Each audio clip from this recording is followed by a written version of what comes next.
ইরানে গতকাল শুক্রবার ইসরায়েলের করা হামলা নিয়ে মুখ খুলেছেন তেল আবিবের ঘনিষ্ঠ মিত্র যুক্তরাষ্ট্রের প্রেসিডেন্ট ডোনাল্ড ট্রাম্প।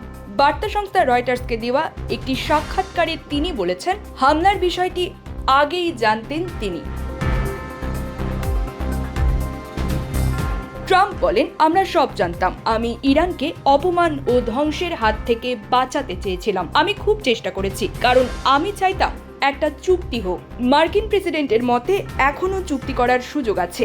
তিনি বলেন, এখনো দেরি হয়নি।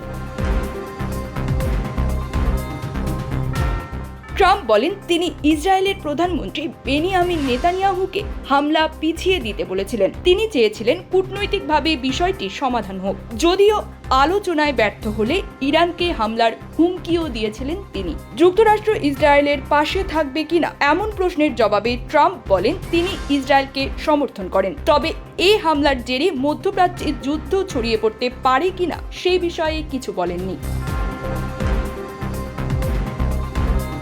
ইসরায়েলের হামলাকে ট্রাম্প চমৎকার ও অত্যন্ত সফল বলেও মন্তব্য করেছেন। তিনি বলেছেন, এই হামলা তার কৌশলের অংশ।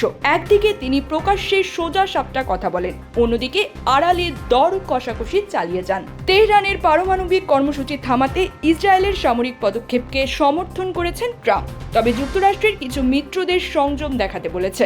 যুক্তরাষ্ট্র ইসরায়েলের পাশে থাকবে কিনা এমন প্রশ্নের জবাবে ট্রাম্প বলেন, তিনি ইসরায়েলকে সমর্থন করেন। তবে এই হামলার জেরে মধ্যপ্রাচ্যে যুদ্ধ ছড়িয়ে পড়তে পারে কিনা সে বিষয়ে কিছু বলেননি। ট্রাম্প বলেন, আমরা ইসরায়েলের খুব ঘনিষ্ঠ, আমরা তাদের সবচেয়ে বড় মিত্র। আরও বলেন, দেখা যাক কি হয়। ইরানে ইসরায়েলের এই অভিযানের নাম দেওয়া হয়েছে অপারেশন রাইজিং লায়ন। ইসরায়েলের প্রধানমন্ত্রী নেতানিয়াহু বলেছেন, ইরানের পারমাণবিক অস্ত্র উৎপাদন ঠেকাতে এই অভিযান শুরু করা হয়েছে। ইরানের পারমাণবিক সক্ষমতা অর্জনকে বড় হুমকি হিসেবে দেখছেন তারা। যতদিন পর্যন্ত এই হুমকি থাকবে ততদিন অভিযান চলবে। নিউজ ডেস্ক, প্রবাসন নিউজ।